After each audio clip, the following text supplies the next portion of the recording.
Hey, hope you're doing well this morning. It's a good morning. Freezing cold. Whew, it's so cold outside.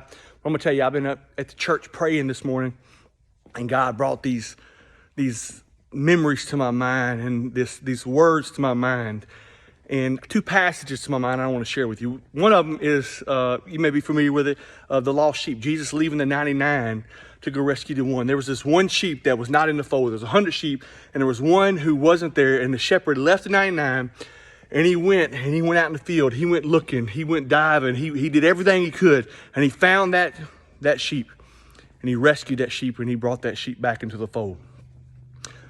Jesus rescues the lost. He goes after the lost.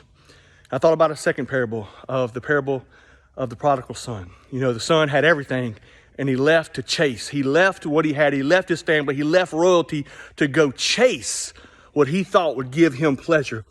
And he gets out into the world, and he realizes ain't nothing can actually bring him pleasure. He ends up in squalor, literally living with the pigs. He goes back to his daddy. His daddy doesn't shame him.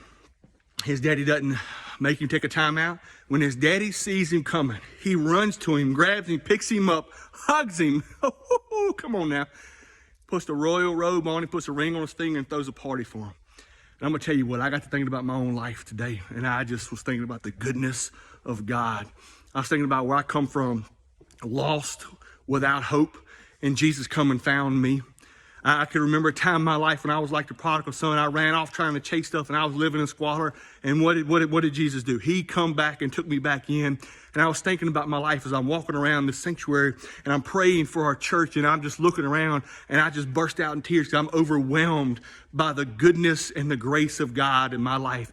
And I was telling the Lord, I want to do everything I can. I've been so overwhelmed, so blessed by the grace of God in my life. I want to be a person that lives every single day, every day, filled with the grace of God, sharing that grace to other people, that they may know that if they're lost, Jesus can grab them.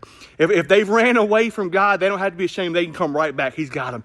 And I just want to encourage you to do that with me. Would you make that commitment with me? Would you be a man? Would you be a woman? Would you be a young person that says, you know what? I've been captivated by the grace of God. I can't get over the grace of God.